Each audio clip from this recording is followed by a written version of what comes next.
Photo لینا حرام ہے. آئے ہیں اجتماع میں اور جائیں گے حرام کر کے. یہ قسمت کی بات ہے. آ رہے اجتماع میں اور جائے حرام لے کر. یہ خیال نہیں ہے کہ ہم کس بلا میں پھنس گئے ہیں.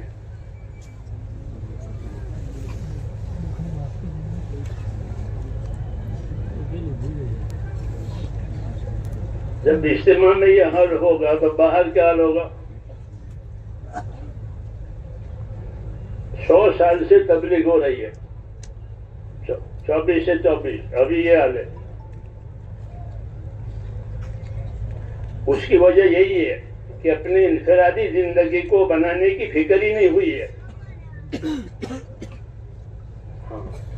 یہ سب سے بڑا روگ ہے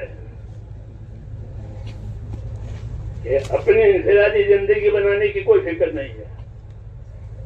تو ہمارا اجتماع ہو جاوے، جماعتیں نکل جاوے سال کی 12 مہینے کی، تو وہ تو نکل گئی. جتنے کاروبار ہوتے ہیں دنیا میں وہ اپنی انفرادی حالت کو بنانے کے لیے ہوتے ہیں. ہاں دیکھو بازار میں ہر آدمی میرا کاروبار چل جاوے، میرا کاروبار چل جاوے. جی ہاں، دنیا میں جتنا کام ہوتے ہیں، جتنی کمپنیاں بنتی ہے، ہر کمپنی کا ممبر یہ سوچتا ہے کہ میں مالدار بن جاؤں، اور ہمارے یہاں اپنی فکر ہی نہیں ہے.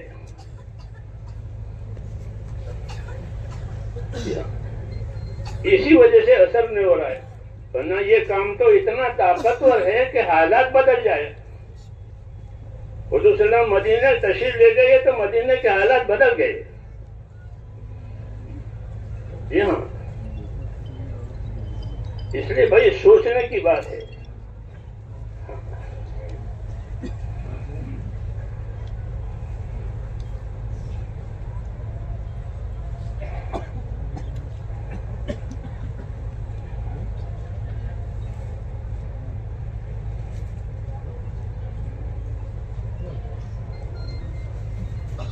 بسم الله الرحمن الرحيم. الحمد لله نحمده ونستعينه ونستغفره ونؤمن به ونتوكل عليه ونعوذ بالله من شرور أنفسنا ومن سيئات أعمالنا. من يهده الله فلا مضل له ومن يضلل فلا هادي له. ونشهد أن لا إله إلا الله وحده لا شريك له ونشهد أن سيدنا ومولانا محمدا عبده ورسوله صلى الله تعالى عليه وعلى آله وصحبه وبارك وسلم تسليما كثيرا كثيرا. اللهم زينا نبينا محمدا صلى الله عليه وسلم بما هو أهله، وزي الأنبياء كلهم خيرا، وسلام على المرسلين، والحمد لله رب العالمين. أما بعد فأعوذ بالله من الشيطان الرجيم. بسم الله الرحمن الرحيم. إن الذين قالوا ربنا الله ثم استقاموا تتنزل عليهم الملائكة ألا تخافوا ولا تحزنوا وأبشروا بالجنة التي كنتم توعدون. نحن أولياؤكم في الحياة الدنيا وفي الآخرة ولكم فيها ما تشتهي أنفسكم ولكم فيها ما تدعون نزلا من غفور رحيم. ومن أحسن قولا ممن دعا إلى الله وعمل صالحا وقال إنني من المسلمين.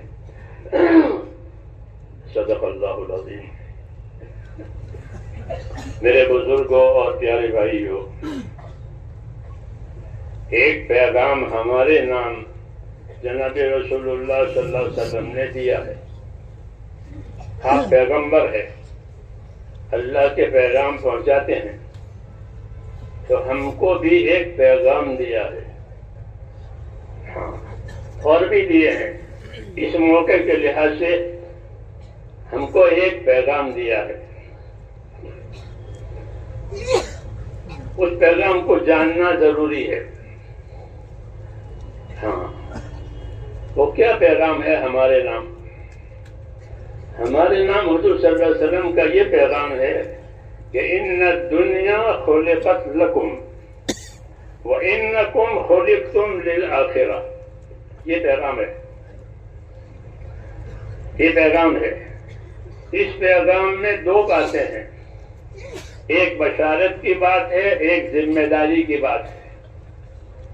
ہاں، اس کام کو سمجھنے کی بہت ضرورت ہے. ہاں، جتنی اس کی ضرورت ہے اس کے حساب سے اس کو سمجھا نہیں جا رہا ہے. اس کے پھیلاؤ پر اطمینان کر رہے ہیں کہ بہت پھیل گیا، لیکن پانی جب زیادہ پھیل جاتا ہے تو اس کی طبیعت بدل جاتی ہے. یہ بھی یاد رکھو، وہ نتھرا نہیں رہتا. جی ہاں، تو ایک پیغام دیا ہے ہم کو نبی کریم صلی اللہ علیہ وسلم نے. وہ پیغام یہ ہے کہ ان الدنیا خلقت لکم وانکم خلقتم للآخرہ،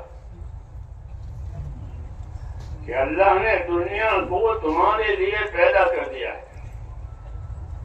یہ بشارت ہے کہ دنیا کی ساری نعمتیں ہم لوگوں کے لیے، انسانوں کے لیے، اور کسی مخلوق کے لیے نہیں ہے.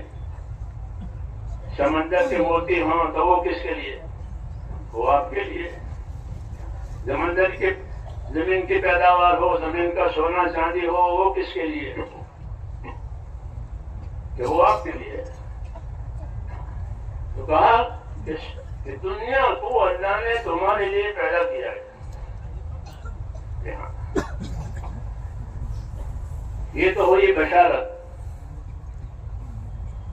وہ بشارت بھی دیتے ہیں، ذمہ داری بھی بتاتے ہیں. یہ ان کا کام ہے، نبیوں کا یہی ان کا طریقہ ہے کہ بشارتیں دیں گے تاکہ لوگ خوشی خوشی کام کریں.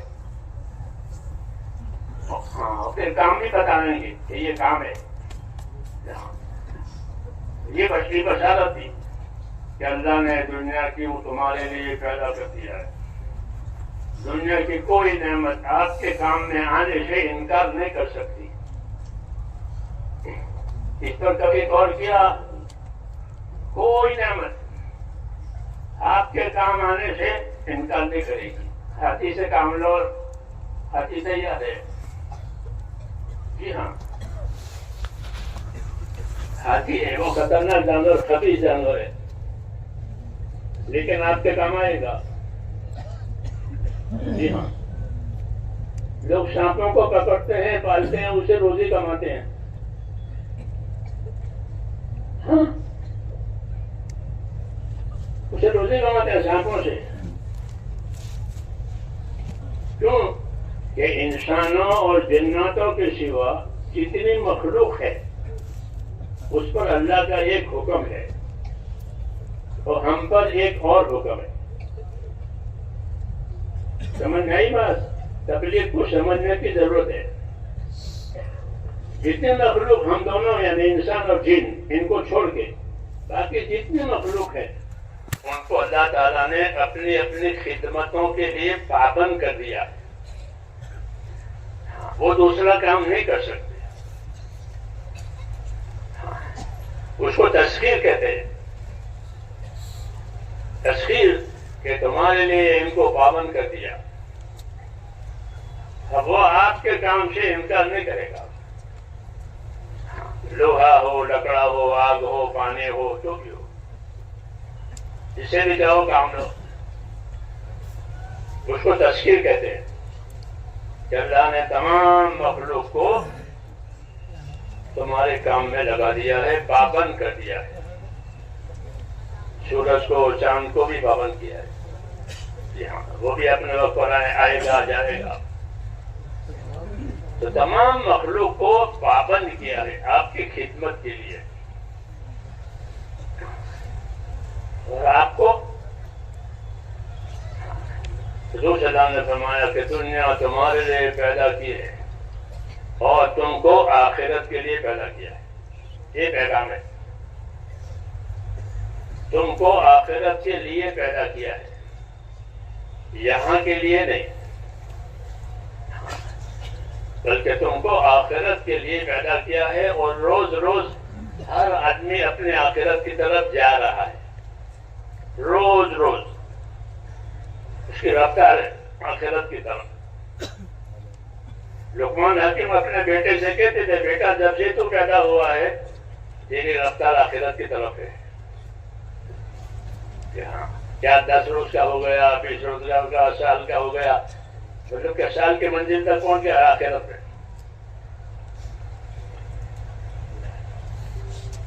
یہ پیغام ہے کہ اللہ نے تمہارے لیے دنیا پیدا کر دی ہے اور تم کو آخرت کے لیے پیدا کیا ہے۔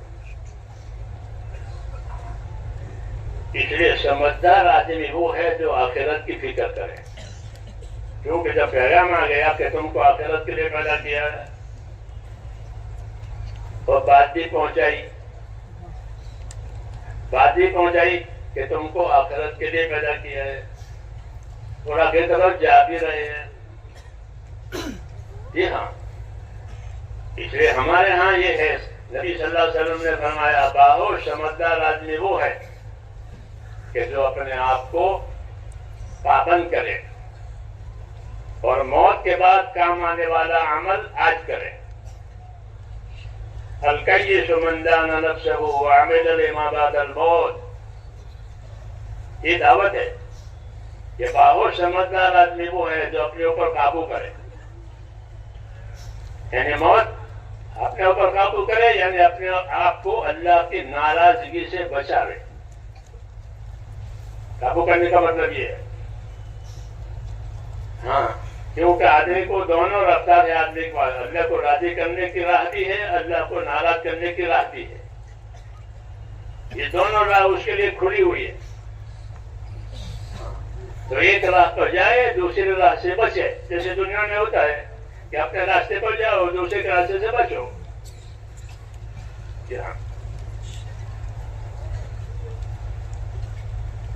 اس لیے کہا کہ تم کو آخرت کے لیے پیدا کیا ہے، تو ہر روز ہماری رفتار آخرت کی طرف ہے۔ اس لیے ہم کو آخرت بنانے کا سامان بھی دیا ہے کہ آخرت میں خالی ہاتھ جائے گا۔ جیسے دنیا میں کوئی باہر ملک مل گئے اور وہاں کچھ نہیں ملا، پھر وہاں سے خالی یہاں آئے تو کیا فائدہ ہوا؟ کوئی فائدہ نہیں۔ ایسے ہم کو اللہ تعالیٰ نے یہ دعوت دی ہے۔ کیا دعوت دی ہے؟ کہ اپنی دنیا سے آخرت بناؤ، یہ دعوت ہے۔ وابتغِ فیما آتاک اللہ الدار الآخرہ، اس کو جو کچھ اللہ نے دیا ہے اس سے تو اپنی آخرت بنا لے،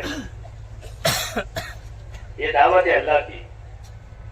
اور یہ بات اللہ نے قارون کے لیے اتاری تھی اس زمانے میں، موسیٰ علیہ السلام کے زمانے میں، کیونکہ اس کو اللہ نے مال متاع بہت کچھ دیا تھا، تو اس کے لیے یہ فرمائش آئی تھی، حکم آیا تھا کہ اللہ نے تجھ کو جو کچھ دیا ہے اس سے تو اپنی آخرت بنا لے، اپنا حصہ مت بھول جا۔ یہ ہدایت اس کو ملی تھی، لیکن اس نے وہ قبول نہیں کی۔ ہاں، اس ہدایت کو اس نے قبول نہیں کیا، تو وہی ہدایت ہم کو ملی، کیونکہ بات ایک ہی ہوتی ہے، اللہ ایک ہے، اس کی بات بھی ایک ہی ہے، بات بدلا نہیں کرتی کبھی کو کبھی نہ۔ کامیابیوں کا ایک ہی راستہ ہے، ناکامیوں کا بھی ایک ہی راستہ ہے۔ تو اسے یہ بات کہی گئی تھی کہ وابتغِ فیما آتاک اللہ الدار الآخرہ، تجھ کو اللہ نے جو کچھ دیا بخشا ہے اس سے تو اپنے آخرت بنا لے اور اپنا حصہ مت بھول جا۔ اور یہی بات اللہ تعالیٰ نے ہم کو قرآن پاک میں اتار کر کے یہی تعلیم ہم کو دی۔ یہ پکی باتیں ہوتی ہیں، محکمات ہوتے ہیں، تو وہ بدلا نہیں کرتے، وہ ایسے ہی رہتے ہیں کہ اپنی دنیا سے اپنے آخرت بناؤ، کہ دنیا آخرت کی کھیتی ہے، دنیا آخرت کی کھیتی ہے، اور دنیا کے اسباب اس کی دو حیثیت ہے، دنیا کے اسباب کی دو حیثیت ہے۔ ایک حیثیت دنیا کے اسباب کی یہ ہے کہ وہ زینت بھی ہے، زینت دیکھنے میں سے مال ہے، اولاد ہے تو اچھا لگتا ہے، المال والبنون زینت الحیات الدنیا، کہ مال اولاد کے دنیا کی زینت ہے، رونق ہے. اور جس طرح یہ دنیا کی زینت اور رونق ہے، اس طرح یہ اپنی آخرت بنانے کا سامان بھی ہے کہ اس سے اپنی آخرت بنا لو. ہاں، مال سے بھی اولاد سے بھی اپنی آخرت بناؤ. پھر آخرت بنانے کے لیے کہ آخرت بنانے کے لیے ہم کو طریقے دیے. جیسے کسی چیز کا بنانے کے طریقے ہوتے ہیں کہ ہم کو آخرت بنانے کے لیے اللہ تعالیٰ نے اپنے حکم دیے، اپنے طریقے دیے. جب زندگی حکموں پر اور طریقوں پر آئے گی تو دنیا سے آخرت بنے گی، اور زندگی حکموں پر اور طریقوں پر نہیں ہوگی تو دنیا سے دنیا بنے گی. ہاں، یہ تو ہوگا کہ دنیا سے دنیا بن گئی. جی ہاں، لیکن آخرت نہیں بنے گی. دنیا سے دنیا میں بنانے والا نادان ہے. ہاں، الدنیا دار من لا دار لہ ومال من لا مال لہ، کہ دنیا اس آدمی کا گھر ہے جس کا کوئی گھر نہیں ہے، اور دنیا اس آدمی کا مال ہے جس کا کوئی مال نہیں ہے. اور دنیا کو دنیا کے لیے وہ جمع کرے گا جس میں عقل نہیں ہے. وَلَهَا يَجْمَعُ مَنْ لَا عَقْلَ لَهُ، دنیا کو دنیا کے لیے جمع کیا. ہاں، کہ اس کے اندر عقل نہیں ہے. ایک چھوٹنے والی چیز میں دوسری چھوٹنے والی چیز بنائی. کیوں؟ کہ ہر چیز چھوٹنے والی ہے. جب تک آنکھیں کھلی ہے سب چیزیں نظر آتی ہے، اور جب آدمی کی آنکھیں بند ہو جائے گی تو سب چیزیں چھوٹ جائیں گی. جتنی چیزیں نظر آتی ہیں وہ سب چھوٹ جائیں گی. جی ہاں، یہ قاعدہ ہے کہ جب تک آنکھیں کھلی ہوئی ہے سب کچھ ہے، اور جب آنکھیں بند ہوئی تو کچھ نہیں. اب دوسری چیز نظر آئے گی. جی ہاں، دوسری نظر آئے گی. اس لیے کہا کہ دنیا کو دنیا کے لیے جمع کرنے والا، کہ دنیا کو جمع وہ کرے گا جس میں عقل نہیں. ہاں، اس لیے کہ عقل جو ہے وہ رہبری کرتی ہے. عقل انجام اور نتیجے سے آگاہ کرتی ہے. کانٹا پڑا ہے، گڑا ہے، تو عقل کہے یہ تو یہ کانٹا ہے اور یہ گڑا ہے. ہاں، جی ہاں، وہ عقل سے. جانور کو عقل ہوتی ہے، وہ گڑا میں گرتا ہے. وہ تو نہیں، عقل نہیں ہے. تو عقل جو ہے وہ رہبری کرنے کے لیے ہے، لیکن عقل اس چیز کی رہبری کرے گی جو نظر آتی ہے. جو چیز نظر نہیں آتی ہے اس کی رہبری عقل نہیں کر سکتی. اس لیے اللہ تعالیٰ نے انسان کو دو صفتیں دی. ایک صفت عقل کی دی کہ سوچے سمجھے کہ اس کا کیا نتیجہ ہوگا، اور دوسری اللہ تعالیٰ نے نبیوں کے ذریعے سے وحی اتاری کہ کیا کرنا ہے، کیا نہیں کرنا ہے، کن چیزوں سے بچنا ہے، کن چیزوں پر اپنے آپ کو ڈالنا ہے. وہ رہبری. تو ایک رہبری عقل کی ہوتی ہے سمجھنے کے لیے، ایک رہبری وحی کی ہوتی ہے کرنے کے لیے، تاکہ سمجھ کر کے کرے. تو اس لیے پہلے بچہ عاقل بالغ ہوتا ہے. کہ یہ بالغ ہو گیا، کیا مطلب بالغ ہونا؟ عقل کو پہنچ گیا. بولو کے معنی پہنچنے کے ہیں کہ اب یہ عقل والا ہو گیا، اب اس میں عقل پوری آ گئی، اس کی عمر ہو گئی، اب اس پر ذمہ داری ڈالی جائے. جب عقل پہنچ جاتی ہے تو پھر اللہ کی طرف سے ذمہ داریاں آتی ہیں. کہ دنیا جو ہے اللہ تعالیٰ نے ذمہ داریوں کے پورا کرنے کی جگہ بنایا ہے، اور آخرت جو ہے وہ بدلہ پانے کی جگہ بنایا ہے. یہ ترتیب ہے کہ یہاں ذمہ داری ڈالی جائے گی بندوں پر، اور آخرت میں بدلہ دیا جائے گا. اس لیے یہاں اپنی ذمہ داریوں کو جاننا سمجھنا بھی ضروری ہے، اور اس کا اپنے آپ کو پابند کرنا بھی ضروری ہے. اسی کو علم و ذکر کہتے ہیں تبلیغ کی جماعت میں، لیکن بیچارے علم و ذکر کو تو مسائل پر کر رکھا ہے تبلیغ والوں نے.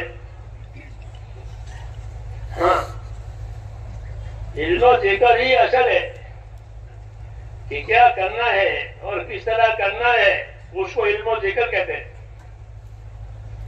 سمجھ نہیں نا بات؟ اللہ کیا کرانا چاہتے ہیں اور کس طرح کرانا چاہتے ہیں، وہ علم و ذکر. تو سارا دین جو ہے میرے بھائیوں وہ علم و ذکر میں آ کر کے پڑا ہوا. اللہ نے ہمارے لیے علم و ذکر اتارا ہے. قرآن شریف علم بھی ہے، وہ قرآن شریف ذکر بھی ہے. قرآن کی دونوں صفتیں ہیں. جی ہاں، یہ علم بھی ہے اور یہ ذکر بھی ہے. وَأَنزَلْنَا إِلَيْكَ الذِّكْرَ، ہم نے آپ کے پاس ذکر اتارا، یعنی عمل کی ایک چیز اتاری ہے اور علم کی ایک چیز اتاری ہے. اس لیے اصل زندگی جو ہے وہ ایمان اور عمل ہے. یہ اصل زندگی ہے. باقی دنیا کے سامان ہے، بادشاہت ہے، عہدے ہیں، مال ہے، زمین ہے، جائیداد ہے، تو وہ ٹھیک ہے، اس کا تعلق موت سے پہلے تک ہے. پھر نہیں ہے. ساری چیزیں جتنے نظر آتی ہیں ان کا تعلق موت سے پہلے تک ہے. ایمان اور علم وہ چیز ہے جس کا تعلق پہلے بھی ہے اور بعد میں بھی ہے. ایمان اس کا تعلق پہلے بھی ہے. کہ بڑی ذمہ داری دنیا میں ہماری یہ ہے کہ ہمارے اندر ایمان آوے، یعنی اللہ کا تعلق آوے. ایمان کا مطلب یہ ہے اللہ نے اندر فطرت رکھی ہے ہر انسان میں کہ اگر اس کو فطرت پر رکھو تو وہ ضرور اللہ پر ایمان لائے گا اور ضرور اللہ کو مانے گا. جی ہاں، ایسی فطرت ہے اندر رکھی ہے. ہاں، کہ اس کو اللہ سمجھ میں آ جاتا ہے. پتہ نہیں کیسے سمجھا. ہمارا ایک عزیز تھا گونگا، وہ چھوٹا تھا، تو میں نے اس کو اس دن کہا، میں نے کہا یہ آسمان زمین اور یہ سب ایک اللہ نے پیدا کیا. تو وہ سمجھ گیا. ہاں، نام بھی نہیں لیا اللہ کا. وہ نام لیتا تو کیا سمجھتا، تو گونگا تھا، لیکن اس کو سمجھ میں آ گیا. پھر میں نے لکھ کر وہ گجراتی سمجھا، قدرت ہے اللہ، تو اشارہ کیا اس نے. جی ہاں، اللہ، جی ہاں، اللہ، اس نام کا کوئی نہیں ہے سوائے اللہ کے. اس نام کی خصوصیت ہے کہ دنیا میں لوگوں نے بہت نام رکھے ہیں اپنے اپنے. آج تک کسی نے اپنا نام اللہ نہیں رکھا. هل تعلم له سمیہ، اللہ نبی نے کہہ رہے هل تعلم له سمیہ، اے نبی کبھی آپ نے ہمارا ہم نام دیکھا ہے؟ نہیں، اللہ کا ہم نام کوئی نہیں. اللہ اللہ ہے، اکیلا ہے. جی ہاں، وہ اللہ اللہ ہے تو وہ سمجھ میں آ جاتا ہے. تو ہمارا ایمان یہ ہے کہ ہمارا تعلق اللہ تعالیٰ سے ہو جائے. ہاں، یہ سب سے بڑی بات ہے.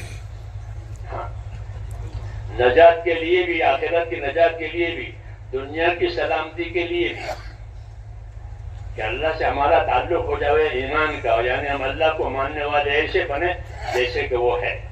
یہ تو فرض ہے کہ اللہ کو ایسا مانو جیسا وہ اپنی ذات صفات کے ساتھ ہے.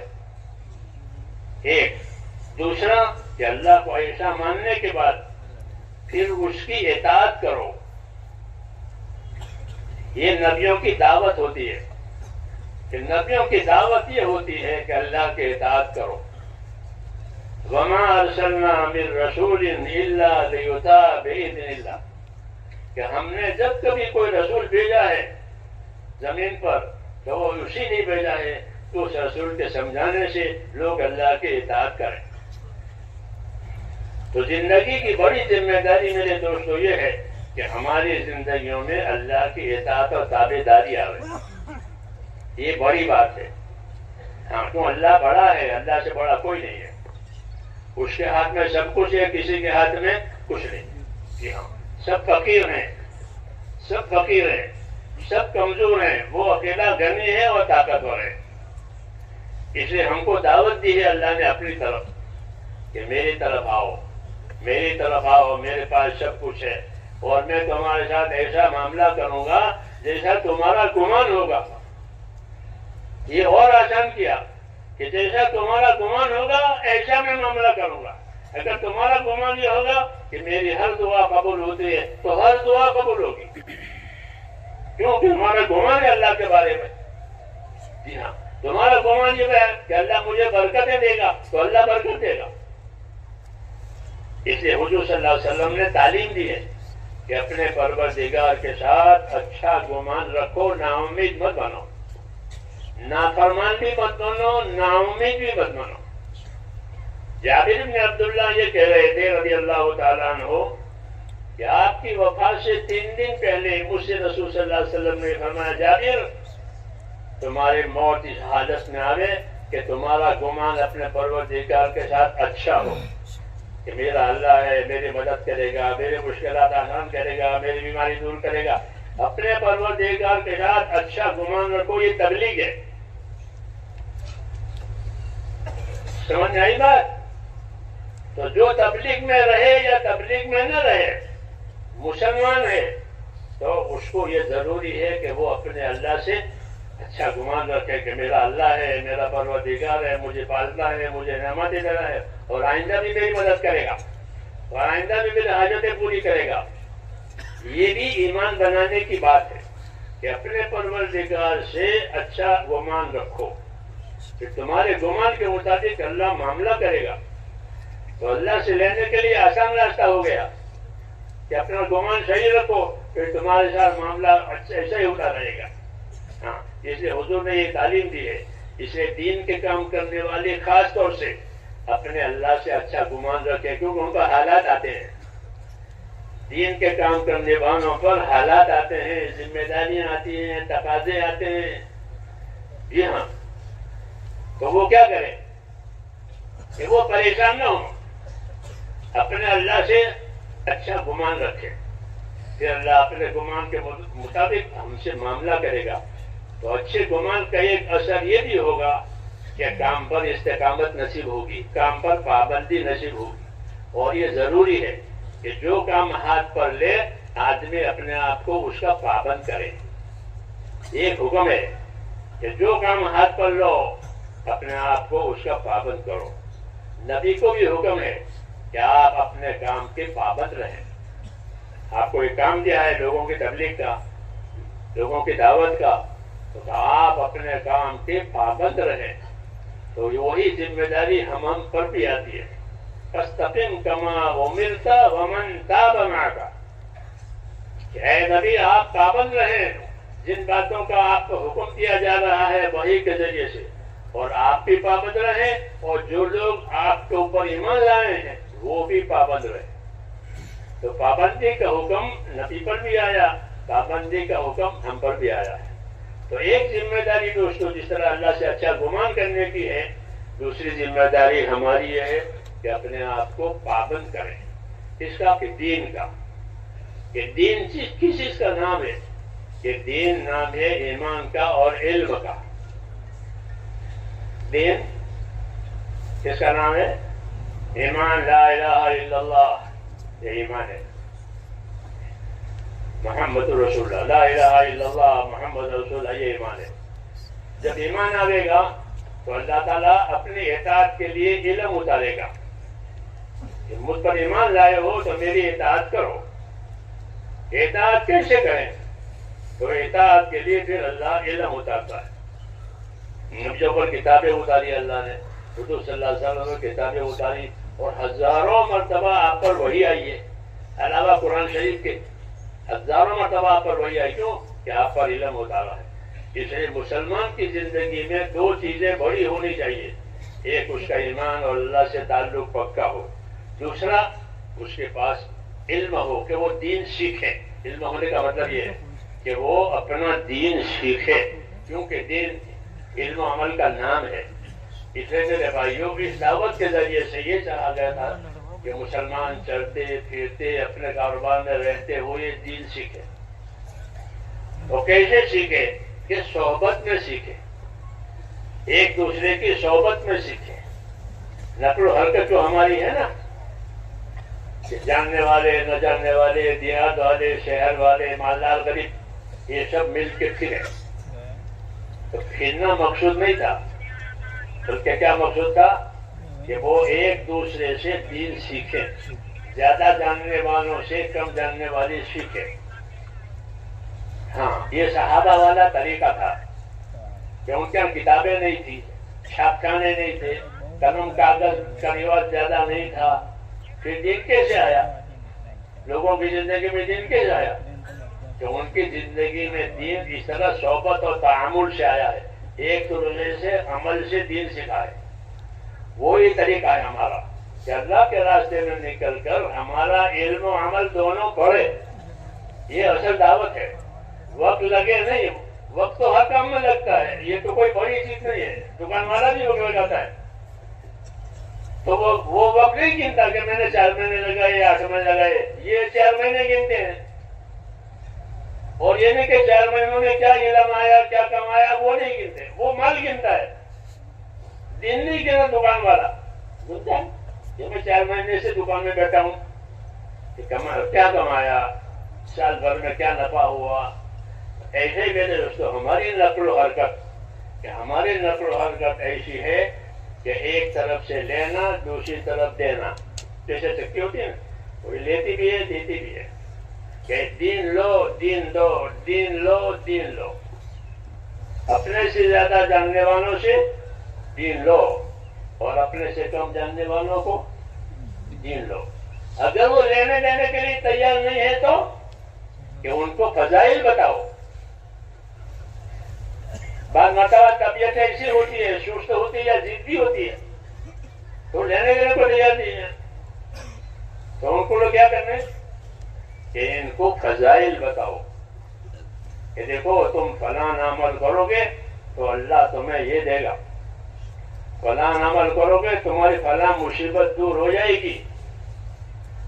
ہاں، یہ فضائل ہے کہ فضائل کے ذریعے سے طبیعت عمل پر چلتی ہے، اس لیے فضائل اللہ نے اتارے ہیں، یہ نہیں کہ تبلیغ جماعت میں فضائل آئے ہیں، یعنی اللہ نے فضائل اپنے عمل کے اتارے ہیں نبیوں پر۔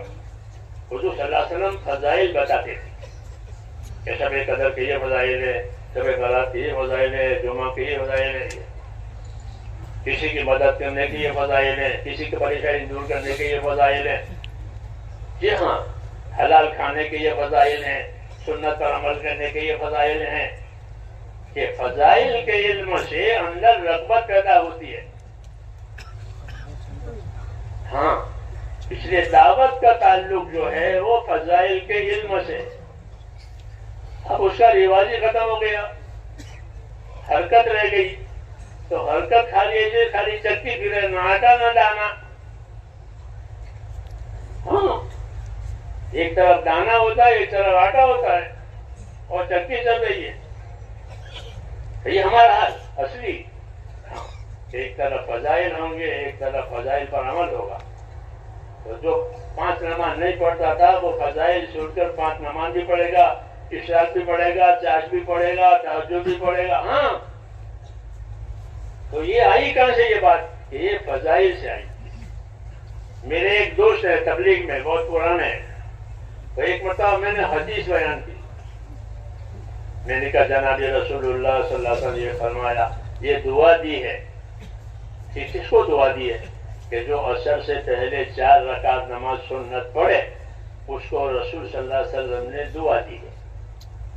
رحم اللہ عمران صلی قبل العصر 4، ابو داؤد شریف کی روایت ہے کہ اللہ اس بندے پر رحم کرے جو عصر سے پہلے 4 رکعت نماز سنت پڑھے۔ نبی کی دعا ہے،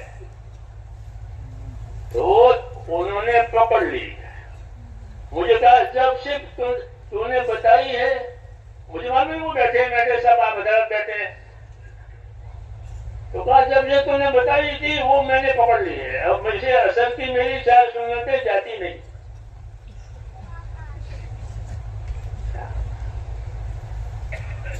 سمجھ میں آ رہی بات؟ دین لینے کا طریقہ ہے یہ، نقل و حرکت بھی ہو علم و ذکر بھی ہو، دونوں ہو، خالی نقل و حرکت نہیں۔ جیسے چکی میں چکی پھرتی بھی ہے کو لیتی دیتی بھی ہے، دانا دے گی آٹا دے گی اور پھرتی بھی ہے، تو ہمارا خالی نقل و حرکت مطلوب نہیں ہے، بلکہ نقل و حرکت کے ساتھ کیا مطلوب ہے کہ علم و ذکر مطلوب ہے. ہاں اس لیے اسی سے بنتا ہے دین، علم و ذکر سے. علم نہیں ہے تو جہالت ہے، ذکر نہیں ہے تو غفلت. تو فائدہ ہے کہ علم نہیں ہوگا تو جہالت ہوگی، اور ذکر نہیں ہوگا تو غفلت ہوگی. ایسے نہیں کہ علم بھی ہو نہ ہو، غفلت بھی ہو، دونوں نہیں ہوگی، دونوں میں سے ایک چیز ہوگی. اللہ نے دنیا کو ایسا بنایا ہے کہ جو دو چیزیں ٹکر کی ہے، اگر ایک میں ہوگی تو دوسری ہوگی. جیسے رات نہیں ہے تو دن ہوگا، اور دن ہوگا تو رات ہوگی. یہ نہیں کہ دن بھی نہیں رات بھی نہیں، ایسا نہیں ہوتا. سمجھ آ رہی بات کہ رات بھی نہیں دن بھی نہیں ایسا ہوتا ہے؟ ایسا نہیں ہوتا. تو فرمایا وَمِن كُلِّ شَيْءٍ خَلَقْنَا زَوْجَيْنِ لَعَلَّكُمْ تَذَكَّرُونَ. ہم نے ہر چیز کا جوڑا بنایا ہے تاکہ تم دھیان کرو. کیا مطلب ہے آیت کا؟ وَمِن كُلِّ شَيْءٍ خَلَقْنَا زَوْجَيْنِ لَعَلَّكُمْ تَذَكَّرُونَ کہ ہم نے ہر چیز کا جوڑا رکھا ہے تاکہ تم دھیان کرو. یعنی تمہارے اندر اگر علم نہیں ہوگا تو غفلت ہوگی، سچی بات ہے. علم نہیں ہوگا تو جہالت ہوگی، ذکر نہیں ہوگا تو غفلت ہوگی. جوڑ ہے اس کا.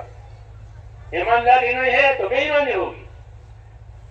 ہاں ہر چیز کا جوڑا بنایا ہے، ٹکر، ایمانداری بے ایمانی، اندھیرا اجالا.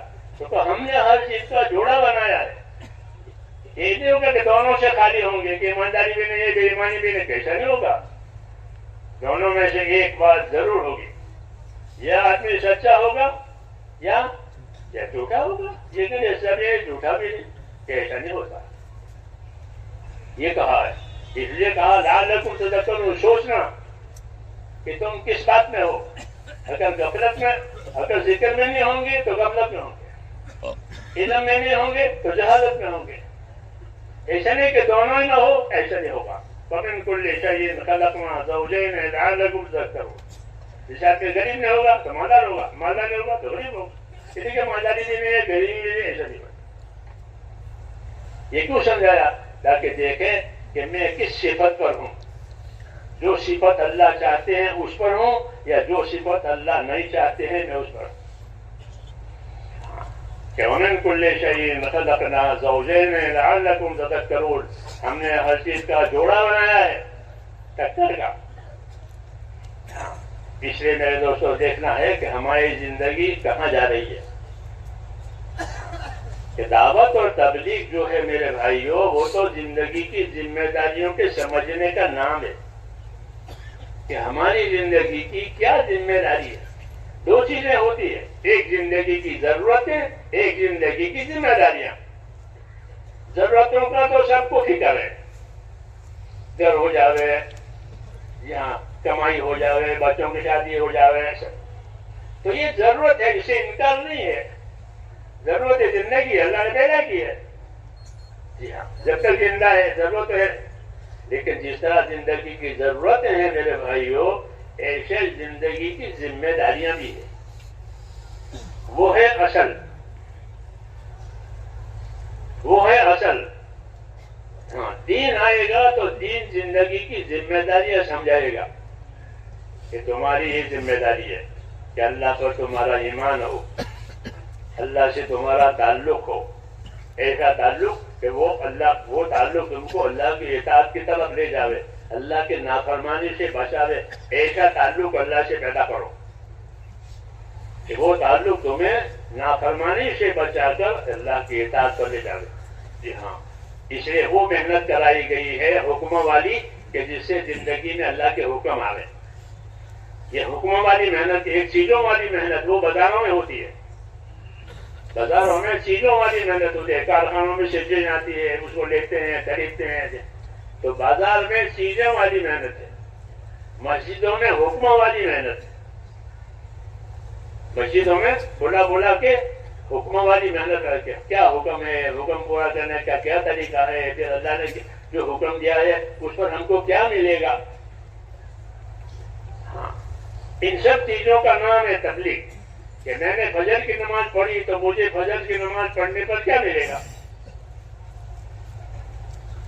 فجر کی نماز پڑھنے پر کیا ملے گا؟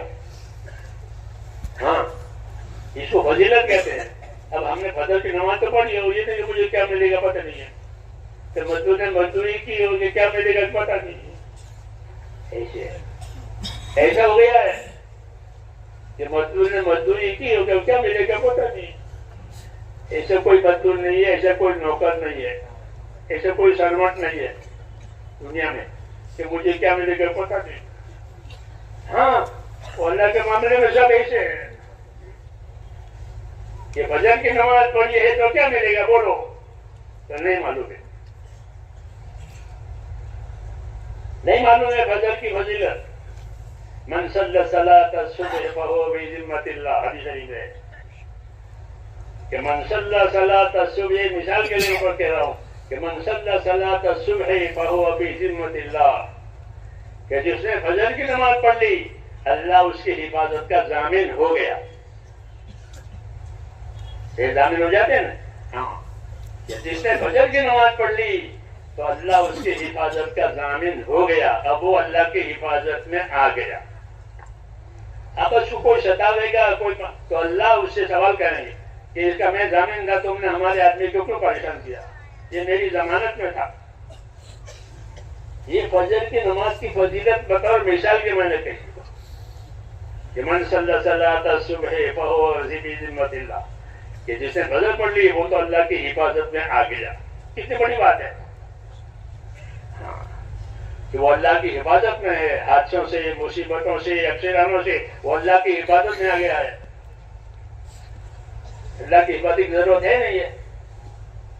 کیوں بھائی؟ کیونکہ حفاظت کرنے والا کون ہے؟ اللہ، اور کوئی نہیں. اللہ کے سوا کون ہے؟ تو کوئی حفاظت. تو اللہ نے حفاظت کا ذریعہ نماز کو ٹھہرایا کہ جس نے فجر کی نماز پڑھی وہ اللہ کی ذمہ داری میں آ گیا، اللہ کی حفاظت میں آ گیا. تاریخ میں ہے کہ حجاج بن یوسف ایک حاکم تھا، عراق کا، بہت ظالم تھا. کتنے صحابہ، کتنے تابعین اس نے قتل کیے. اسی پر کوئی آدمی لایا گیا صبح کہ اس نے یہ گناہ کیا ہے. صبح کی نماز پڑھی کہ ہاں. اس آدمی نے کہا صبح کی نماز پڑھی کیا پڑھی؟ بس جو صبح کی نماز پڑھے وہ اللہ کی ذمہ داری میں اس کو نہیں چھڑوں گا. جو بتا کیوں؟ یہ تو اللہ کی ذمہ داری میں آ گیا، اللہ کی ضمانت میں ہے، تو میں اس کو نہیں چھڑ سکتا ہوں. تو بات یہی ہے میرے دوستوں، فضائل اسی لیے ہے کہ اللہ کے وعدوں کا یقین آوے کہ ہم نے فجر پڑھی ہے تو اب کہ اب ہم اللہ کی حفاظت میں آ گئے. اب کچھ نہیں ہوگا، اللہ حفاظت کرے گا. جی ہاں، اسی لیے یہ علم اتارا گیا ہے، فضائل کا علم، تاکہ ہر مسلمان کو اللہ کے وعدوں پر یقین آوے کہ میں نے یہ عمل کیا ہے، خدا یہ کرے گا. کبھی دیر سے کرے گا، کبھی جلدی کرے گا، لیکن کرے گا. جی ہاں، تو اس لیے میرے دوستوں دین نام ہے ایمان اور علم کا. ایمان الحمدللہ ہمارے پاس ہے، اللہ کا شکر ہے. کمی ہے علم کی، تو کون سا علم لینا ہے کہ سب سے پہلے فضائل کا علم سیکھو. مولانا الیاس صاحب فرماتے تھے کہ مسلمانوں کے لیے فضائل کا علم مقدم ہے، کیونکہ مسائل جب پیش آئے، جب کوئی مسئلہ پیش آئے تو علماء سے پوچھنا پڑے گا. نہیں پیش آیا ہے تو پھر پوچھنے کی بات ہی نہیں ہے. لیکن فضائل کا علم کہ وہ تو اپنے عمل کی قدر و قیمت جاننے کے لیے ہر وقت ضروری ہے. ہر وقت ضروری ہے، کیونکہ آدمی ہر وقت کچھ نہ کچھ کرتا ہے. تو میرے عمل پر مجھ کو کیا ملے گا؟ صبح نماز پڑھنے کے لیے نکلے گھر میں سے، بسم اللہ توکلت علی اللہ ولا حول ولا قوت الا باللہ پڑھ کے نکلے، یہ سنت ہے. ایک مثال دے رہا ہوں کہ جب نکلے تو یہ پڑھے بسم اللہ توکلت علی اللہ ولا حول ولا قوت الا باللہ. دعا پڑھ لی کہ ہاں فرشتہ کہے گا کہ وقیتا تیری حفاظت ہو گئی. یہ پہلا انعام، وقیتا کہ تیری حفاظت ہو گئی.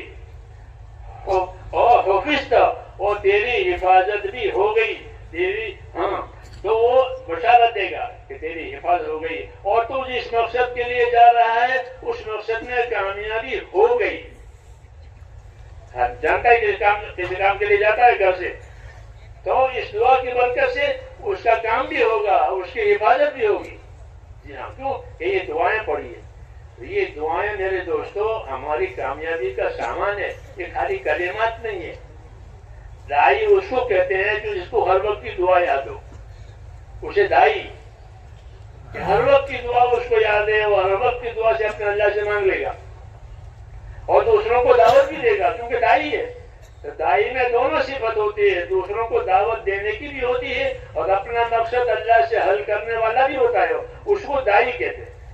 لوگوں کو اللہ کی طرف بھی لائے گا اور اپنے کام کی بات ہوگی تو اللہ سے بھی حل کروائے گا دعا کے ذریعے سے، کیونکہ دعوت اور دعا یہ دونوں بڑی چیزیں ہیں۔ جی ہاں، کہ دوسروں کو اللہ کی طرف دعوت دینا اور اپنے مقصد کے لیے دعا مانگنا، یہی اس کام میں ہے۔ اس لیے اس کام کو سیکھنے کی اور سمجھنے کی بہت ضرورت ہے۔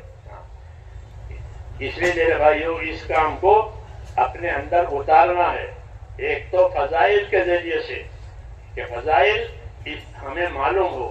اگر فضائل معلوم ہوں گے تو کام بنتا رہے گا۔ دیکھنا آپ کسی بیمار کو دیکھا، کسی پریشان کو دیکھا، پتہ راستے چلتے ہوئے پریشان لوگ نظر آتے ہیں،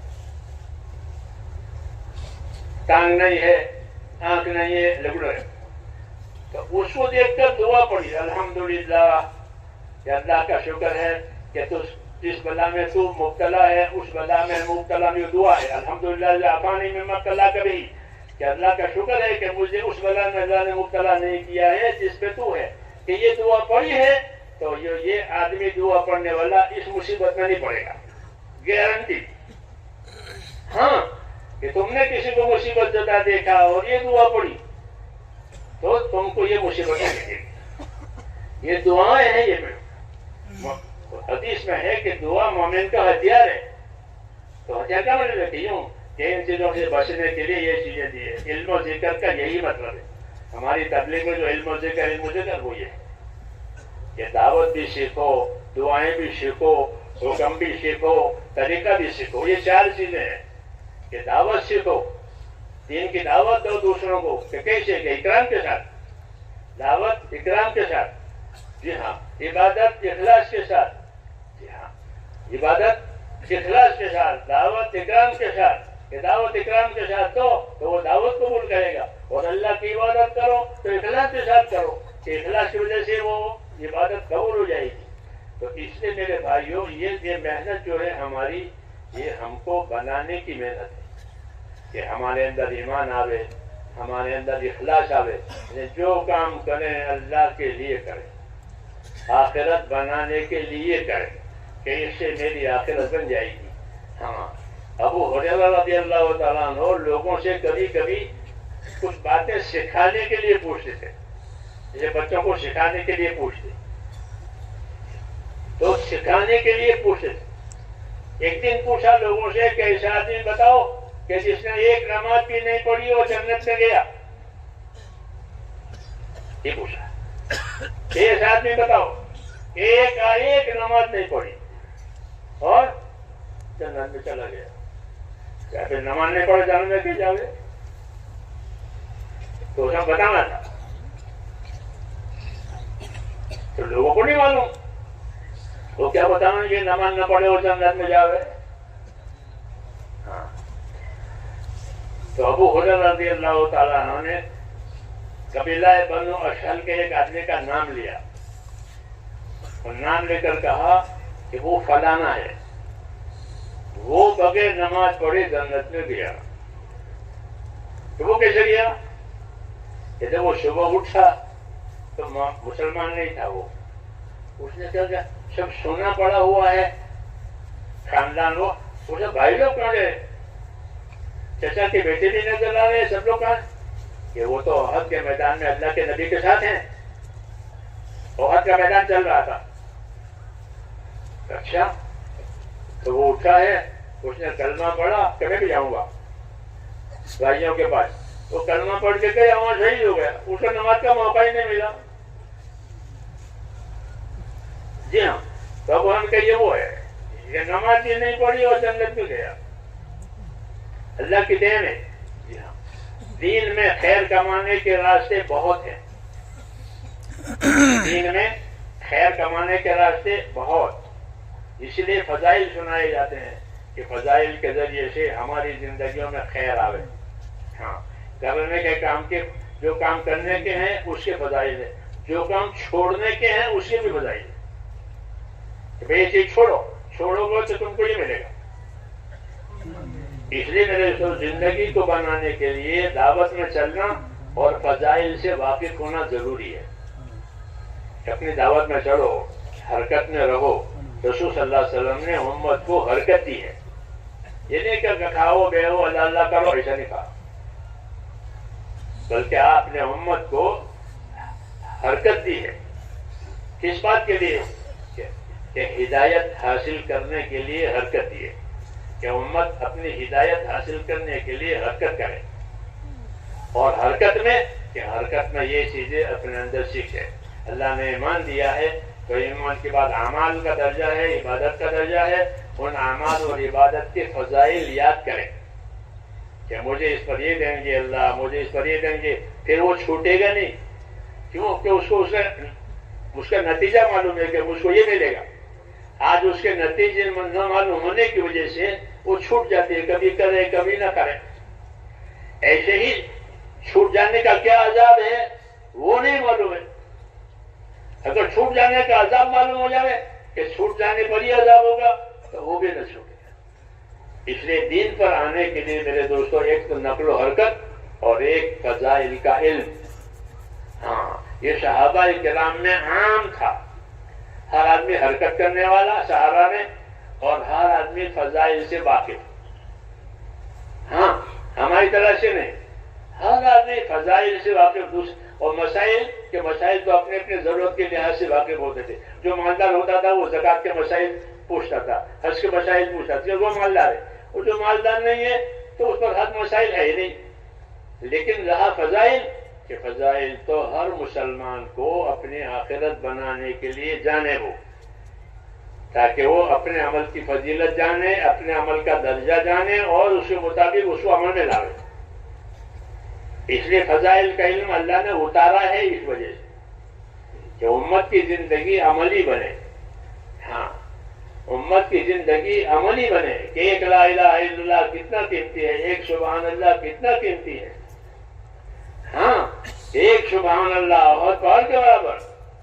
تو مولانا اجلاس صاحب فرماتے تھے جب سبحان اللہ اور حد کے پہاڑ کے برابر ہے تو نماز اور زکوٰۃ اور روزہ اور حج اور دوسرے فرائی اس کا کتنا وزن ہوگا اللہ کے یہاں جب سبحان اللہ اور پہاڑ کے برابر ہے۔ اس لیے اس علم کے ذریعے سے عملی قوت پیدا ہوتی ہے۔ اس لیے ہم لوگ شروع میں جب بمبئی جاتے، بمبئی سے ہم کو کام ملا ہے، وہاں جاتے تھے، وہاں پرانے لوگ ہوتے تھے، کھڑاؤں پہنتے چلتے تھے، بیچارے سیدھے کھڑاؤں پہنتے تھے، کھڑاؤں میں لکڑی وہ پہنتے تھے لیکن پکے۔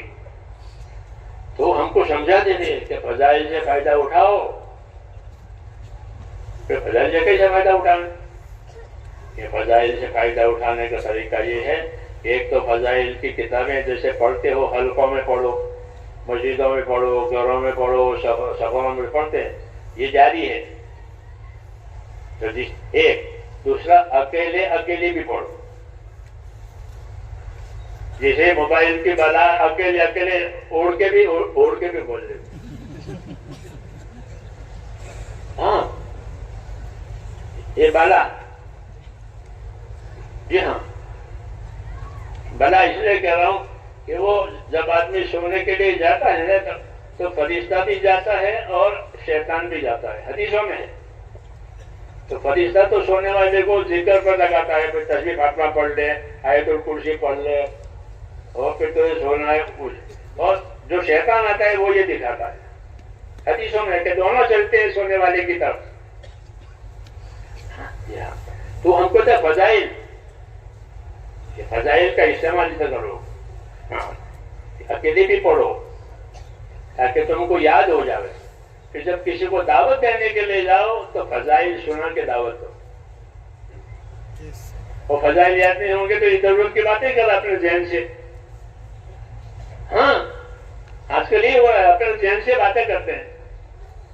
حالانکہ تبلیغ تو قرآن حدیث کی ہوتی ہے کہ اپنی باتوں کی ہوتی ہے، اپنی باتوں کی نہیں ہوتی. تبلیغ تو ان چیزوں کی ہوتی ہے جو اللہ نے اپنے نبی پر اتارا ہے. بلغ ما انزل الیک، کہ جو آپ پر اترا ہے اس کی تبلیغ کرو. تو آپ صلی اللہ علیہ وسلم پر کیا اترا ہے؟ قرآن حدیث اترا ہے. تو یا قرآن سے بات سمجھاؤ، یا حدیث سے بات سمجھاؤ، یا صحابہ کے قصے سے بات سمجھاؤ. یہ اصل ہے. جیسے فضائل کی کتابوں میں حضرت سے پہلے قرآن کی آیتیں لکھتے ہیں، پھر اس کو حدیثیں لکھتے ہیں، پھر کوئی قصہ لکھتے ہیں. یہ سمجھانے کا آسان طریقہ. تو ہم کو یہ سمجھاتے تھے کہ فضائل کو یاد کرو تاکہ دعوت دیتے وقت تم کو فضائل یاد آوے. کہ میں اس بھائی کو لے جا رہا ہوں تو اس کو فضل ہوگا. بھائی تو ہمارے ساتھ مسجد میں چلے گا تو تجھے ہر قدم پر ایک نیکی ملے گی، تیری ایک قدم معاف ہوگی، تیرا ایک درجہ بلند ہوگا. اب تم تو مسجد میں جائے گا تو خدا کا مہمان ہوگا. کہ مسجد میں آنے والا ہر مسلمان اللہ کا مہمان ہے. جی ہاں، جیسے ہمارے گھر میں کوئی آوے تو ہمارا مہمان ہے. تو شریف آدمی پوچھے کہاں سے آئے، کیا ہوا، پھر اس کا احترام کریں گے. جی ہاں، تو اللہ تو سب زیادہ کریم ہے. تو مسجد میں آنے والا ہر بندہ اللہ کا مہمان ہے. ہاں، اور اس کے آنے سے لے کر کے مرنے تک اس کی مہمانی تیار ہو رہی ہے اوپر. جیسے مہمانوں کی اطلاع ہو تو کھانا وغیرہ سب تیار کرتے ہیں پہلے سے تاکہ وقت پر پیش کریں ان کو. تو کہا جو آیا تو اس کی مہمانی تیار ہوتی ہے مسجد میں جانے والوں کی. جب وہ مر جائے گا تو مہمانی کا سامان آ جائے گا کہ آپ یہ مہمان آ گئے. یہ فضیلتیں ہیں میرے دوستوں کہ مسجد میں جانے والا ہر مسلمان وہ کیا ہے؟ اللہ کا مہمان ہے. ہاں. انتظار کا بھی ثواب ملے گا. مسجد میں جا کر نماز کا انتظار کر رہا ہے تو انتظار کا بھی ثواب ملے گا. ایسا نہیں کہ بیٹے کے روم میں بیٹھو جیسے دنیا میں ہے، ہاں جہاں بیٹھو ویٹ کرو، ایسا ہے کہ نہیں اللہ کا مہمان ہے. اس کو ویٹنگ کا بھی بدلہ ملے گا کہ ویٹ کر رہا ہے، انتظار کر رہا ہے. تو انتظار صلاۃ ہے کیونکہ نماز کا انتظار نماز ہی ہے. کہ جتنی دیر نماز کا انتظار کرے امام کے آنے کا وہاں تک وہ نماز نہیں ہے. ایسا کہیں نہیں ہے کہ ان کو ویٹ پر بھی کچھ ملے کہ ویٹ پر کچھ نہیں ملتا. تکلیف ہوتی ہے ویٹ کی. لیکن اللہ کے ہاں انتظار صلاۃ ہے. تو اللہ تعالیٰ نے بہت راستوں سے دینے کا یہ کیا ہے کہ نماز خالی نماز پڑھنے پر نہیں دیتے بلکہ نماز پڑھنے پر تو دینا ہی دینا ہے. کہ 5 پڑھے 50 کا ثواب، یہ تو عام ہے کہ 5 پڑھتا ہے اور 50 کا ثواب، یہ تو عام. ہاں گھر پر پڑھے کہیں بولے 5 کا 50 وہ تو ہے. اس کے علاوہ جتنی ترقی عبادت میں کرے گا اللہ تعالیٰ اس کے اجر میں اتنی ترقی دے گا. انتظار صلاۃ پر بھی دے گا، پہلی شب کا بھی دے گا کہ پہلی شب میں پڑھیے، پھر پہلی شب میں دائیں طرف امام کی دائیں طرف پڑھیے. تو امام کی دائیں طرف پڑھنے والوں کا ثواب الگ ہے. جی ہاں، بائیں کے مقابلے میں. تو دائیں طرف پڑھنے کا بھی ثواب، انتظار کا ثواب، پہلی شب کا بھی ثواب. اس کو فضائل کہتے ہیں میرے دوستوں. تو جس کو اس کی چسک لگ جائے گی وہ نہیں چھوڑے گا. اس لیے ہماری دعوت میں ان فضائل کا تذکرہ ہوتا ہے کہ مسلمانوں کو اللہ کے انعام بتاؤ کہ اللہ کتنا دے رہا ہے. اور یہ آج پتہ نہیں چلے گا. آدمی مرتے وقت دیکھے گا کہ مجھے اللہ نے کیا کیا دیا ہے اور میں نے کیا کیا کمایا. اس لیے دعوت دی ہے کہ بل تنظر نفس ما قدمت لغد. ہر آدمی سوچا کرے کہ میں نے آنے والی کل کے لیے کیا تیاری کی ہے. ایک کل آئے گی یعنی موت، پھر اس کے بعد کل نہیں ہے، وہ آخری کل ہے. جی ہاں، وَلْتَنْظُرْ نَفْسٌ مَا قَدَّمَتْ لِغَدٍ. ہر آدمی سوچا کرے کہ میں نے آنے والی کل کے لیے کیا تیاری کی ہے. ایک کل مجھ پر آئے گی، پھر اس کے بعد کل نہیں ہے. اس لیے میرے دوستو اس دعوت کے ذریعے سے ایک تو اپنے آخرت بنانی ہے کیا بنانی ہے کہ اپنے آخرت بناؤ، جیسے میں نے حدیث سنائی کہ تم کو آخرت کے لیے پیدا کیا ہے، تو ایک تو اپنے آخرت بنانی ہے، دوسری بات یہ ہے کہ دنیا حقوق ادا کرنے کی جگہ ہے اور آخرت بدلہ پانے کی جگہ ہے. یہ باتیں آتی نہیں ہیں. دنیا کو اللہ نے حقوق ادا کرنے کی جگہ بنایا ہے اور آخرت کو ان حقوق کا بدلہ پانے کی جگہ بنایا ہے. یہ تبلیغ ہے. تو حضور صلی اللہ علیہ وسلم نے خالی فضائل نہیں بتائے، حقوق بتائے. معاذ بن جبل سے حضور سے نے پوچھا، اے معاذ تم کو معلوم ہے اللہ کا کیا حق ہے؟ اب اللہ کا حق بتائے، کیونکہ سب سے بڑا کون ہے کہ اللہ، سب سے پہلا کون ہے کہ اللہ. تو جو پہلا ہے بڑا ہے اس کی بات پہلی. تو حضور صلی اللہ علیہ وسلم نے ان کو، اے معاذ تم کو معلوم ہے اللہ کا کیا حق ہے؟ کیوں کہ یہ دنیا حقوق ادا کرنے کی جگہ ہے، آخرت بدلہ پانے کی جگہ ہے. جو حقوق ادا کر کے جائے گا وہ بدلہ پائے گا. ہاں انہوں نے کہا مجھے تو نہیں معلوم اللہ کا کیا حق ہے. یہ کہا معاذ بن جبل نے. تو نبیوں کی دعوت اور نبیوں کا علم یہ دنیا کو دارالحقوق بنا کر دنیا میں مسلمانوں کو حقوق بتانے کی بات ہے.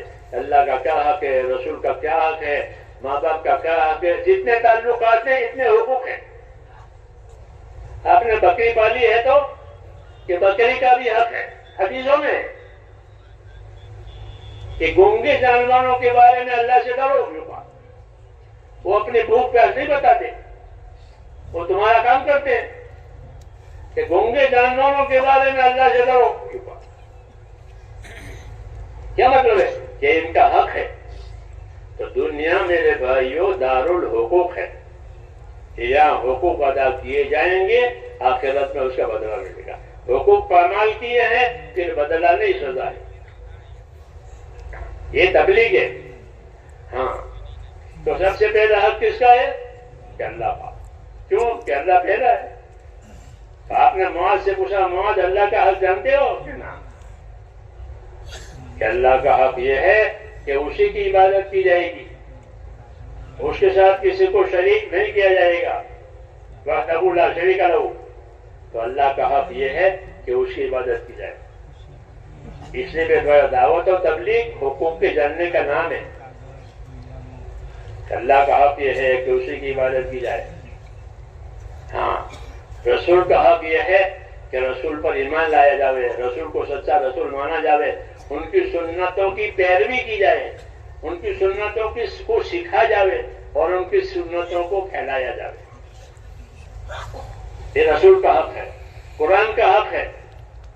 پتہ نہیں فضائل میں کہ سال میں 2 مرتبہ کم سے کم قرآن مجید کو ختم کرنا، یہ قرآن کا حق ہے.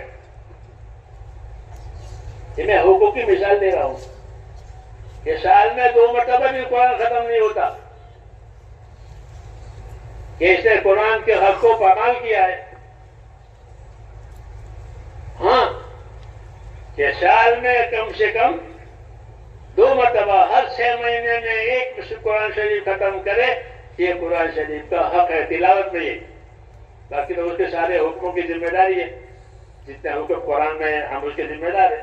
یہ تلاوت کی بات کر رہا ہوں. یہ مثالیں حقوق کی، یہ باتیں آتی نہیں ہیں. تو میرے بھائیوں یہ دارالحقوق ہے دنیا. یہاں جتنے تعلقات اتنے حقوق، جتنے تعلقات اتنے حقوق. اس لیے علم دین اس لیے سیکھنا ہے کہ علم جو آئے گا نبیوں والا وہ حق بتاوے گا. اس کا یہ حق ہے، اس کا یہ حق ہے، اس کا یہ حق ہے. جسے معاذ بن جبل سے پوچھا کہ اللہ جانتے ہو اللہ کا کیا حق ہے؟ کہ اللہ کا حق یہ کہ اس کی عبادت کی جائے. ماں باپ کا کیا حق ہے؟ کہ ماں باپ کے ساتھ احسان کیا جائے. وبالوالدین احسانا. کہ ماں باپ کا کیا حق ہے؟ کہ ماں باپ کے ساتھ احسان کرو، انہوں نے تمہارے ساتھ احسان کیا ہے. ہاں تو یہ حقوق ادا کرنے کی جگہ ہے. اس لیے یہاں حقوق کو جاننا بھی ضروری ہے. ہاں جس طرح اللہ پر ایمان لانا اس کی عبادت ہے، ایسے ہی دنیا دارالحقوق ہے. اور حقوق میں 3 چیزیں ہوتی ہیں. حقوق ادا کرنے میں 3 چیزیں ہوتی ہیں. اس کے لیے ہمارا 4تھا نمبر ہے. تین چیزیں ہوتی ہیں حقوق میں: انصاف کرنا، احسان کرنا، ایثار کرنا۔ حقوق ادا کرنے کے لیے انصاف ضروری ہے۔ انصاف نہیں ہوگا تو کیسے فائدہ ہوگا؟ سمجھ آئی نا بات؟ اسے حکم ہے کہ اعدلوا، انصاف کے ساتھ رہو۔ اللہ نے حکم دیا ہے کہ انصاف کے ساتھ رہو، ہر ایک کے ساتھ، چاہے ماں باپ ہو چاہے رشتہ دار ہو، انصاف کے ساتھ رہو۔ قوموا، انصاف کے ساتھ رہو، یہ حکم دیا ہے۔ تو لوگوں کے ساتھ رہنے میں ہم کو انصاف کا حکم دیا ہے۔ اللہ کے معاملے میں اخلاص اور ایمان کا حکم دیا ہے۔ لوگوں کے ساتھ رہنے میں انصاف کا حکم دیا ہے کہ لوگوں کے ساتھ احسان، انصاف سے رہو۔ انصاف کا مطلب یہ ہے کہ جو اپنے لیے پسند کرو وہ دوسرے کے لیے پسند کرو، جو اپنے لیے ناپسند کرو وہ دوسرے کو پسند۔ یہ انصاف یہاں آ کر ختم ہو گیا کہ جو اپنے لیے پسند کرو وہ دوسروں کو پسند۔ گالی کھانا پسند کرتے ہو، پھر گالی دوسروں کو کیوں دو گے؟ بیوی کو، بچوں کو۔ جب اپنے لیے گالی پسند نہیں تو دوسروں کے لیے گالی پسند نہیں۔ انصاف کرو۔ کونوا قوامین بالقسط، اللہ حکم دیا ہے کہ ہمیشہ انصاف کے ساتھ قائم رہو۔ جو اپنے لیے پسند کرو وہی دوسروں کے لیے پسند کرو۔ یہ تعلیم اس لیے دی ہے تاکہ حقوق ادا ہو جائے۔ انصاف ہوں گے تو حقوق ادا ہوں گے، انصاف نہیں ہوگا تو ظلم ہوگا۔ قاعدہ ہے، یا ظلم ہے یا انصاف ہے۔ ہاں، اس لیے ہم کو اس تعلیم بھی دی کہ جو اپنے لیے پسند کرو وہ دوسروں کو بناؤ، تو اس سے تم انصاف کرنے والے بنو گے۔ کونوا قوامین بالقسط، انصاف کے ساتھ قائم رہو، اللہ کے ساتھ اخلاص، مخلوق کے ساتھ انصاف۔ یہ قاعدہ ہے، اللہ کے ساتھ اخلاص، ایک اللہ کی عبادت کریں گے اس کو راضی کرنے کے لیے، اور مخلوق کا معاملہ ہے تو مخلوق کا معاملہ ہے تو ان کے ساتھ انصاف سے رہو تاکہ ان کا کوئی حق پامال نہ ہو۔ یہ پوری ہماری دعوت ہے۔ یہ دعوت صرف نکل جانے کا نام نہیں ہے، بلکہ نکلنا تو اس کی ترقی کے لیے ہے کہ جب نکلیں گے تو اس کام میں وہ ترقی کریں گے، پھر ان کو یہ ساری باتیں سمجھ میں آئے گی، گھر بیٹھے بیٹھے نہیں سمجھ میں آئے گی۔ اس لیے اس کو نکالتے ہیں کہ نکلتے رہو، دعوت دیتے رہو، سمجھتے رہو، سمجھاتے رہو، پوچھتے رہو۔ ہاں، تو ایک چلتا پھرتا مدرسہ ہو جاتا ہے صحابہ کے دور کا۔ صحابہ میں تو چلتے پھرتے دین سیکھتے تھے، کوئی جگہ تو تھی نہیں مدرسوں کی، جی ہاں درسگاہوں کی، وہی ہمارے۔ تو اس دعوت کے ذریعے سے میرے دوستو اللہ کا حق بھی ادا ہو جاوے، مخلوق کا حق بھی ادا ہو جاوے، اور ان سب کو ادا کر کے اپنی آخرت بنائی جائے کہ اس کے بغیر آخرت نہیں بنے گی۔ اللہ کا حق ادا ہوگا، مخلوق کا حق ادا ہوگا، اللہ کے ساتھ اخلاص ہوگا، مخلوق کے ساتھ احسان ہوگا، کہ پھر آخرت بن جائے گی۔ اس لیے حضور صلی اللہ علیہ وسلم نے یہ دعوت دی تھی کہ دنیا تمہارے لیے بنائی ہے اور تم کو آخرت کے لیے بنایا ہے۔ تو یہ آخرت بنانے کا ہمارا یہ نظام ہے کہ اس طرح چلیں گے تو آخرت بنے گی، اللہ کا حق ادا ہوگا اس کی عبادت کرنے سے۔ ہاں، جو عبادتیں اللہ نے فرض کی ہیں اس کا ادا ہونا فرض ہے، نماز ہو، زکوٰۃ ہو، روزہ ہو، حج ہو۔ ہاں، جو نمازیں چھوٹی ہوئی ہیں تبلیغ میں لگنے سے پہلے وہ مرنے سے پہلے پوری کرنی ہے۔ ہاں، وہ مرنے سے پہلے پوری کرنی ہے، ہاں، تاکہ کوئی نماز باقی لے کر اللہ کے سامنے نہ جائے کہ نماز چھوڑ کے آیا ہے۔ جی ہاں، لوگ نمازیں پڑھتے ہیں قضا۔ جی ہاں، ہمارے ساتھی بات لوگ 5 سال کی نمازیں قضا۔ ہاں، کیوں؟ قضا بھی فرض ہے، ادا بھی فرض ہے۔ یہ نہیں کہ وہ بھول گئے، نہیں بھول نہیں، حساب سب سے پہلے نماز کا حساب ہوگا۔ تو اپنے آپ کو عبادت والا بنانا، یعنی اللہ کے فرائض کو ادا کرنا، نماز ہو، زکوٰۃ ہو، زکوٰۃ پوری۔ حضور صلی اللہ علیہ وسلم زکوٰۃ نکالنے کی دعوت دیتے تھے، خالی نکلنے کی نہیں دعوت دیتے تھے، بلکہ آپ دعوت دیتے تھے زکوٰۃ ادا کرانے کی۔ ہاں، کہ زکوٰۃ بھی ادا کرو، مال بھی لگاؤ، جان بھی لگاؤ، مال بھی لگاؤ اور جان بھی لگاؤ۔ ایک آدمی نے کہا کہ میں جان لگانے کو تیار نہیں، کہ پھر جنت کہاں سے ملے گی؟ جان بھی لگاؤ، مال بھی لگاؤ۔ ہاں، جان کہاں پہ لگاؤ؟ کہ اللہ کے حکموں پر دین سیکھو، دین سکھاؤ، دین سیکھے اس کے لیے محنت کرو، یہ جان لگی۔ اور مال بھی لگاؤ کہ سب سے پہلے مال اللہ کے فرائض پر لگاؤ، کہ جو چیزیں اللہ نے فرض کی ہے وہ پہلے، پوری زکوٰۃ، پوری نماز، کیوں کہ ہر آدمی کی یہ انفرادی ذمہ داری ہے. اس سے اس کی زکات کے بارے میں نماز کے بارے میں پوچھو گی. انہیں کی تبلیغ میں پیسے لگائیں تو کافی ہوگا, وہ کافی نہیں ہوگا. زکات پوری. مولانا الیاس صاحب فرماتے تھے کہ ہمارے ساتھی اپنی زکات پوری نکالیں, علماء سے پوچھیں کہ زکات کتنی ہے, کتنی لگتی ہے, کس پر لگتی ہے. ہاں ایسا نہیں کہ وہ سندھی والا آیا اس کو دے دیا اور رسید لے لی ہو گیا, ایسا نہیں ہوگا. زکات اللہ کا حق ہے, جسے نماز اللہ کا حق ہے. سمجھ نہیں ہے. زکات غریب کی ضرورت نہیں ہے کہ تم اس غریب کی ضرورت پوری کرو گے. تم کیا ضرورت پوری کرو گے, اللہ پوری کرے گا. لیکن زکات اللہ کا حق ہے, نماز اللہ کا حق ہے, روزہ اللہ کا حق ہے. یہ جتنے فرائض ہیں وہ اللہ کے حقوق کہلاتے ہیں, اس کا ادا ہونا ضروری ہے. جی ہاں, اس لیے پہلی تعلیم اسی ہوتی. بنیاد اسلام فضائل کی کتابیں کھولو گے نہیں ہو, فضائل اعمال پہلی حدیث نکلی. دیکھیے چلاؤ دیکھنا میرے بتانے کے بعد. پہلی حدیث ہوئی بنیاد اسلام والا خمسین, اسلام کی بنیاد 5 چیزوں پر ہے, کلمہ, نماز, روزہ, زکات اور حج. یہ زندگیوں میں اعلانی ہے. پہلی حدیث ہے.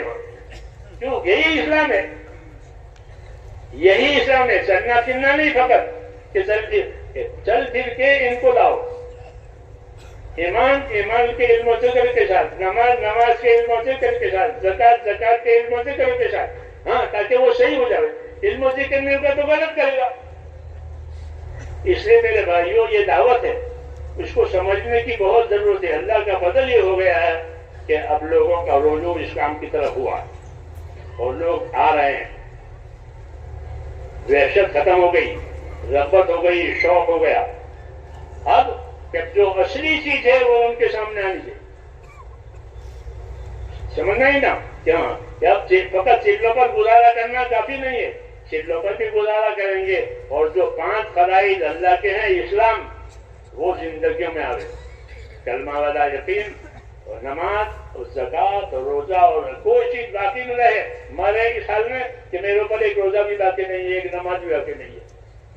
ہاں, کیوں کہ فرائض ہے اللہ تعالیٰ کے, اسی کے لیے تو تبلیغ ہے. اور کس کا؟ ہم تو مسلمان ہیں.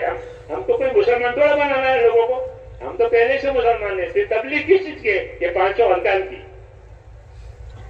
5 ارکان کی تبلیغ ہے. ہاں, کہ زندگی میں 5 ارکان آ جائے. مالدار ہے تو زکات, نہیں ہے تو باقی. یہ چیزیں اپنے اندر پیدا کرنی ہے. اور علم و ذکر کے ساتھ عادت کے مطابق نہیں. ایک تو عادت پڑی ہوئی ہے اور عادت کے مطابق نماز پڑھ لیتے ہیں, وہ ٹھیک ہے, عادت بھی اچھی ہے, لیکن عادت کو عبادت بنانا ہے.